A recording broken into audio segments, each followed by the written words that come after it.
اعوذ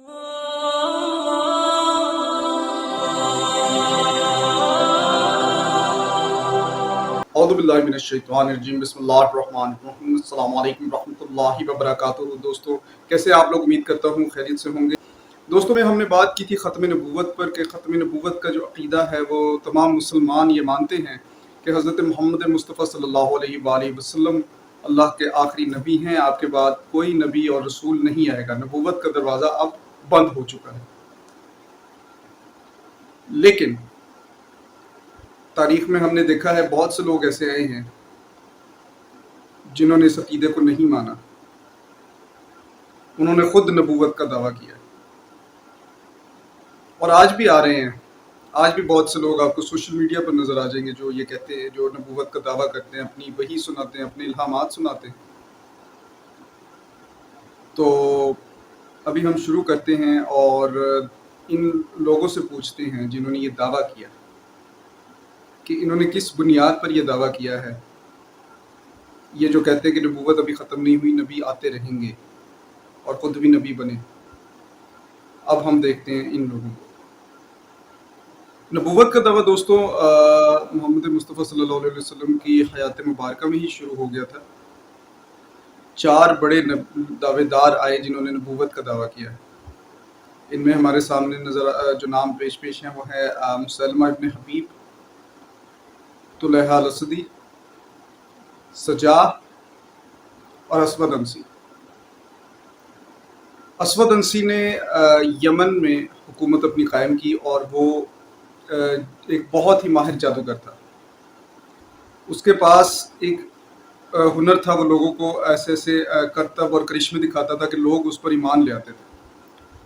اور اس کا ایک سب سے بڑا کارنامہ یہ تھا کہ اس کا ایک گدھا تھا جس کی اس نے تربیت اس طرح سے کی تھی کہ وہ جب کہتا تھا کہ اپنے مالک کے سامنے جھک جاؤ، وہ گدھا جھک جاتا تھا۔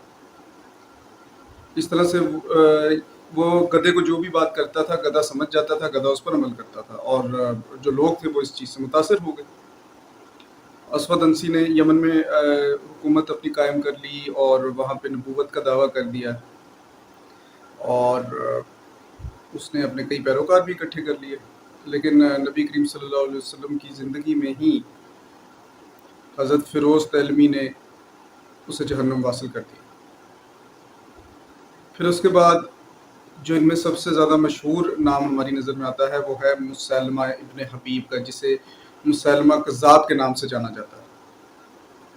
مسلمہ کذاب نے دوستو کافی تبدیلیاں کی تھی۔ وہ یمامہ کا ایک سردار تھا اور اس نے دین اسلام میں کافی تبدیلیاں اس طرح سے کی۔ سب سے پہلے تو وہ اس میں کچھ چند ایک عقائد میں آپ کے سامنے پیش کر دیتا ہوں۔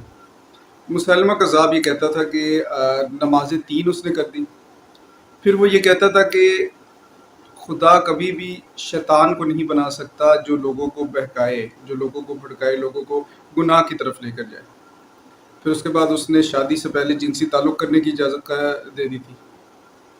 جنسی تعلق قائم کرنے کے لیے اس نے لوگوں کو اجازت دے دی کہ آپ شادی سے پہلے جو ہے ایک مرد اور عورت آپس میں جنسی تعلق مباشرت کر سکتے ہیں، جس کو یعنی کہ زنا کہتے ہیں،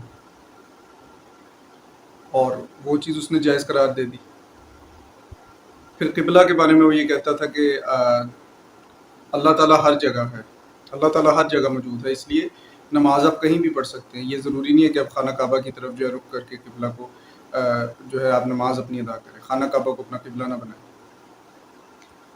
پھر اس نے نبی کریم صلی اللہ علیہ وسلم کو ایک خط بھیجا جس میں اس نے نبوت کا دعویٰ کیا۔ اس نے یہ دعویٰ کیا کہ اسے اللہ تعالیٰ کی وحی آتی ہے، وہ نبی ہے، اور اس نے پھر نبی کریم صلی اللہ علیہ وسلم کے ساتھ ایک ایگریمنٹ کرنے کی کوشش کی کہ آدھی زمین آپ رکھیں، آدھی زمین پہ میں حکومت کرتا ہوں۔ اور پھر بعد میں جب خلافت راشدہ آئی تب اسے جنگ میں جہنم واصل کیا گیا۔ ایک خاتون نبی بھی اسی دور میں آئی جس کا نام تھا سجاح۔ یہ ایک عیسائی خاتون تھی اور اس نے بھی جادوئی کرتب اسود انسی کی طرح جادوئی کرتب کرتی تھی، یہ ماہر تھی، اور انہی کارناموں کی بنا پر اس نے بھی کافی سارے اپنے پیروکار اکٹھے کر لیے جنہوں نے اس کی نبوت کو تسلیم کر لیا۔ پھر بعد میں سجا کی مسلمہ کذاب سے شادی ہو گئی تھی، اور جب مسلمہ مارا گیا تو یہ کہا جاتا ہے کہ اس نے اسلام قبول کر لیا تھا۔ طلحہ الاسدی جو تھا اس نے بھی اسی طرح نبوت کا دعویٰ کیا تھا، وہ بھی ایک بڑا ہی معروف عرب سردار تھا۔ اس کے بعد طلحہ کو مسلمانوں نے جنگ میں ہرا دیا، پھر اس نے اسلام قبول کر لیا، اور بعد میں پھر وہ دین اسلام کی طرف سے، مسلمانوں کی طرف سے دین اسلام کی خاطر کئی جنگوں میں کفار کے ساتھ لڑا، کفار کے خلاف لڑا۔ اس نے کئی جنگوں میں شرکت کی، دین اسلام کی نمائندگی کی۔ تو دوستوں، کمنٹ سیکشن میں آپ ہمیں اپنی قیمتی رائے سے ضرور آگاہ کیجیے گا۔ آپ کے قیمتی وقت کا بہت شکریہ۔ اللہ حافظ۔